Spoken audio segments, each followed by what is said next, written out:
Stand by, 10 seconds.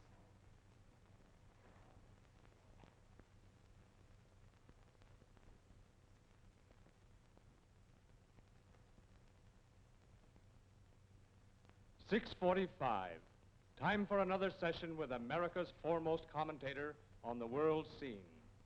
And now here he is, Lowell Thomas. Good evening, everybody. Tonight I would like to take a few minutes from the news to read you a letter. For all it tells of the personal experience of one person, it describes a very frequent experience of many, many others. It's from the wife of a veteran who was discharged from the Army just 3 months ago. Dear Mr. Thomas, 4 years ago, my husband went into the Army. All at once, the newspaper headlines came to life. The war from 1,000 battlefronts with tongue-twisting names put its foot inside my door. For this was my husband, the father of my child, going off to fight. Be brave, keep your chin up. Just words. All I knew was the sheer agony of parting from the dearest thing in my life.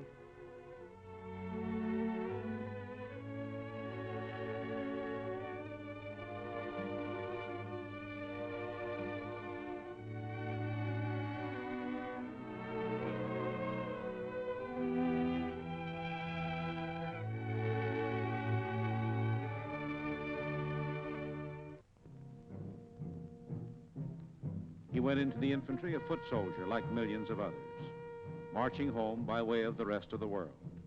He was at Salerno, where men who were his friends died, men with children just as dear to them as our little girl is to him, men who loved a Frankfurter at the ball game just as much as he. Men whose mothers and wives prayed just as fervently as I. They died. But God was with him and he lived. Yes, they died and he came through, alive and sound. He was at Casino where real flesh and blood men, not just statistics, traded their lives for a bit of ground too small to hold their bodies. And yet, though bomb and bullet and bayonet vied for the honor of killing him, once again he came through.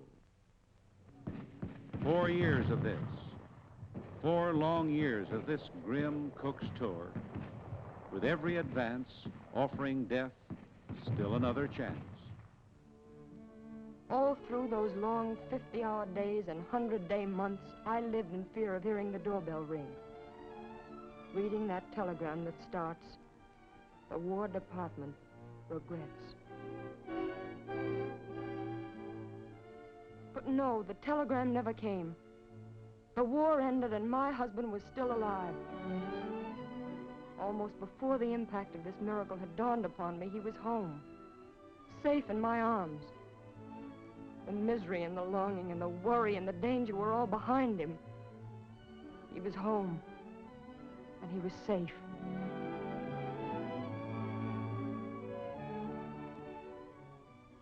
There is nothing in this world that I wouldn't give or do, Mr. Thomas, if this letter could end here, a simple, heart-warming story of happiness regained. But life, unfortunately, is not always like the movies, and happy endings often turn out to be not endings at all, but beginnings of sorrow and misery. 3 months after my husband was discharged, life was beginning to return to normal.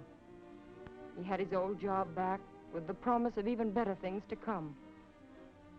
The baby, who had become a little girl during his absence, learned to love the man who was the photo on the piano come to life.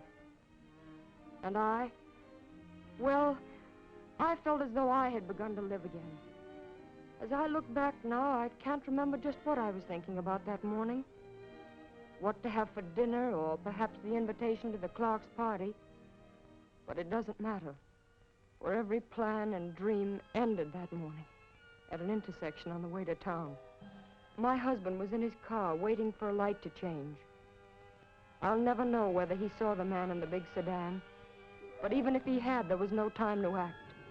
For this man speeded up to beat the light, tried to make a sharp right turn, and crashed into him.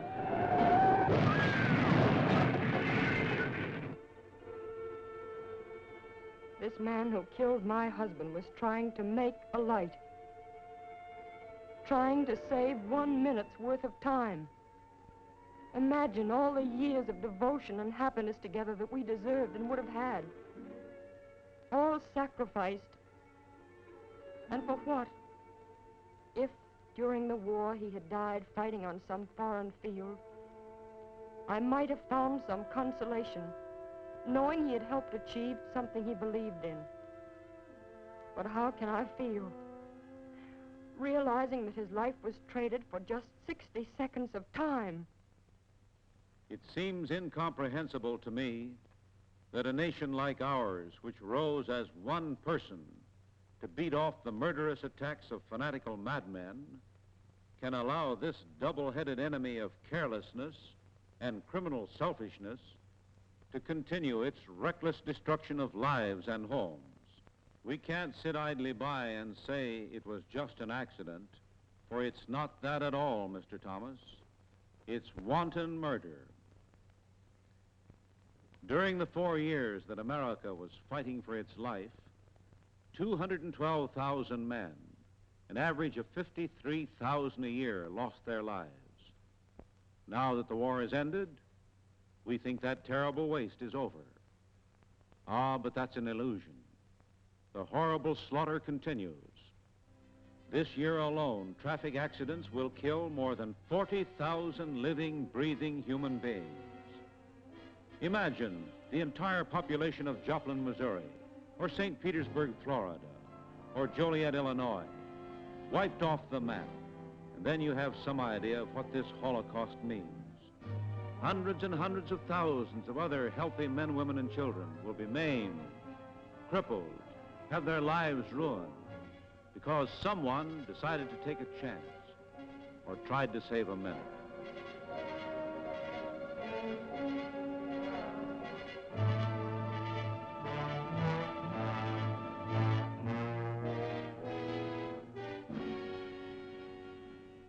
Accident statistics may seem small compared to the millions and billions that are lightly tossed around these days. But remember, these statistics mean lives lost, people who lived and loved and whose passing has left a void in the hearts of their dear ones. That empty place at the dining room table. The empty seat in the classroom. The vacant desk in the office. These things are just criminal waste, for by far the largest number of our traffic accidents that take such a heavy toll of our citizens are avoidable, completely avoidable, with just a little more care, a little more consideration for the other fellow, a little more common sense on the part of pedestrians as well as motorists, and we could keep thousands of people healthy and well. Let's fight this menace with every ounce of our strength. Let's keep our loved ones at the dining room table. Let's keep those smiling faces at their schoolroom desks. Let's allow our citizens to go on living useful, healthy lives. Unless we all do our part, 1.5 million people, 1 out of every 100 in this country, will be killed or hurt this year. Remember, accidents are not just things that happen to other people. You may be next.